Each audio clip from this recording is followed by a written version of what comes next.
Hey everybody, Scott Steen with winnersandwhiners.com coming to you from the Tom Hamilton studio, deep in the bowels of the Winners and Whiners Sports and Entertainment Complex to bring you today's Deep-3. As always, don't forget to like, don't forget to subscribe, and don't forget to tell us what you're playing today. Are you tailing? Are you fading? Do you still have you still got the faith out there? Or what are you playing? What have you conjured up on your own? Be sure and share those picks. And as always, anything you hit, you will be richly rewarded with a shout out at the end of the video.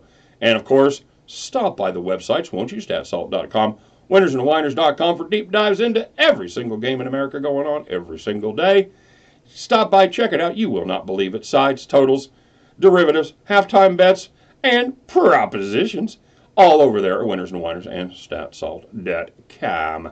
All right, so recap of today. On the Deep-3, we got hosed. Well, we didn't get hosed. They just they got it done there at the end. We were kind of clicking along, and the LA under ended up not staying under, as it turned into a foul fest, and that kind of cooked us at the end. We had Georgia Tech getting some serious points, and they needed them and more. Georgia Tech, no match for Virginia.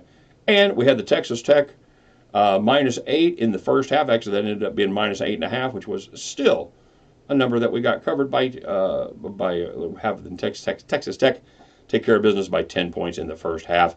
And it made me look smart for once because they did not take care of business in the second half and ended up going to overtime and just winning by 4. So, first half, yay. We didn't take the first half there. It's another second half disappointment, and I'm all pissed off. So, and on the premium side, I was unhappy. I wasn't satisfied with just going 1-1, like we have done for the last 3 days. I went ahead and added a bonus pick at the end. Looked at a play that just was getting pounded by sharp money, which was the New Orleans Privateers. And you know what happened? A lot of sharps ended up being pissed off and losing a lot of money because the Privateers did not get it done against Sam Houston State. We also had Golden State, and I'm about to lose faith on those guys on the road, I got to tell you. They did not get it done. We had them to cover.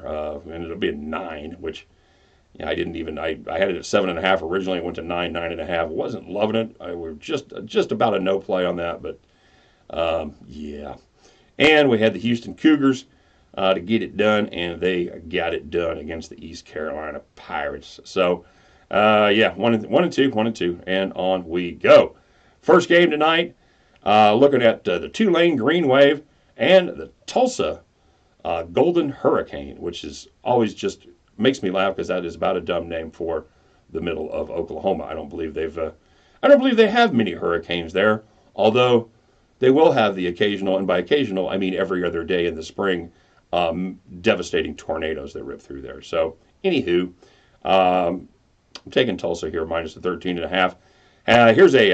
Here's a quick one for you: Texas Southern, Tennessee Martin, South Dakota State, and Coastal Carolina. What is the worst Final Four in history, Alex? Ooh, no. Those are the 4 teams that that Tulane has defeated this season. The last time they won a game, well, it was the same day as Week 15 in the NFL season.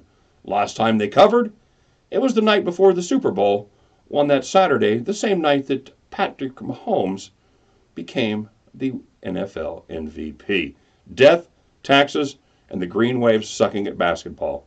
The bad news, Tulsa hasn't covered in 3 straight. The good news, last time they covered was a 23-point win at Tulane. Give me Tulsa right here, minus 13.5 over Tulane. All right, taking a look in the horizon tonight as the North Dakota takes on Fort Wayne. Fort Wayne is minus 10 on their home court. And I will note right here that the Mastodons are a decent team overall, but they're a very good team at home. They're 5-1 against the spread in the friendly confines. They're 6-2 against the number in their last 8, and they've covered 4 in a row. On the other hand, the Fighting Hawks of North Dakota, which still sounds weird to me. I don't know why they're not still the Fighting Sioux. Apparently that offended people. I don't know why, though. They're fighting. They're tough. They're Sioux. If you'd call them the Cowering Apaches, well, then maybe we've got a beef. But the Fighting Sioux? Anyway, I digress. The Fighting Hawks are pretty good against bad teams. They're 7-3 against the number, versus teams that are below them in conference standings, but they're just 1-3 versus the top 3 in the conference, with their lone ATS win coming in a backdoor half-point cover against the University of Nebraska at Omaha. Give me the Fort Wayne Mastodons right here, minus the 10 points, and I'll take that one. And finally, looking back east. In fact, it's we're taking a look at the Xavier Musketeers against the St. John's. What are they? The Red Storm, no longer the Redmen, because that's offensive. They're now the Red Storm. These two teams are two teams that are stuck kind of in an offensive drought. The Musketeers have averaged just 65.2 points per game in their last 6. Fortunately, they're also playing very good defense over that stretch, allowing just 65.8 in those same 6 games. Not surprisingly, the under is cashed in all 6. In 5 of those 6 contests. On the other hand, Red Storm has put up just 70.7 points in their last 8, while giving up 70.1. And in those 7 games, the last 7. In those 7 games, the under is 6-1. In addition, for Xavier, for St. John's, their second leading scorer, Mustafa Heron, missed the last game, and he's questionable for this one. That just takes extra points out of the bucket. Give me the St. John's under 142 right here. Fort Wayne, minus 10, and Tulsa, minus 13.5. We are laying some wood tonight, everybody. At the end of these 3 games, you can join me as we both head back to the window. Good luck, everybody, and we will do some shout-outs now. Excuse me. First of all, quick little housekeeping announcement. I forgot to say it up front. I will not be joining you tomorrow. Oh! How are we going to go 1-2 without you? Oh! Well, you're just going to have to do it with Ben the Pen. You're going to have to just count on Ben to give you 1 pick out of 3 good ones, out of 3 picks that are good. He'll be here doing the Friday game, so he's gonna probably talk a little Ivy League. Good for Ben. He gets that Friday night because we have really sucked on Fridays. So have fun, Ben. Enjoy. All right. Of course, still gonna be doing the premium side, but other than that, I got the day off, so I'm pretty excited. Let's get to the shout out, shall we? Miguel and Nola. He had a best wishes go out to Miguel. Had a little medical thing taken care of today, and wish him all the well and a speedy recovery. And yeah, very, very good, man. Cody L. Speaking of medical procedures, dude, is the kid here? He took Tom. God, I gotta love this guy. This is a guy after my own heart. Yeah, hang on, honey. Just breathe. Anyway, I got to tell him what I'm playing today. He plays the Texas Tech first half. Got down on that. He got down on Houston. Very nice. And he had the over 148 on the Boston University Terriers. So, congratulations, Cody. Good hits there. And you hit 3 bets. Speaking of 3, hope number 3 is here and healthy, brother. Let us know when little Scott arrives, okay? Borno, he had Drake and the Houston over, Texas Tech in the first half, and Portland as well. Nice job, Borno. Aaron M., he had the Cincinnati money line. Nice job. H.T. Bud, he had the Houston, had the Texas Tech first half minus 8.5. He had Florida, and he also advised everybody not to tail him because I don't know what I'm doing. An honest capper. Oh, my God, you've got no place here, sir. But look at that. He actually he hit a few today. Good job, bud. The astute Aardvark got down on Houston. Peach Waller. By the way, he let us know that those picks yesterday did win. He had the Rangers first half. He had the and he said that the NHL total line is almost always 1.5. So there you go. That's something for me to know, which I did not know. So that's I'll file that away for when I do start capping the hockey.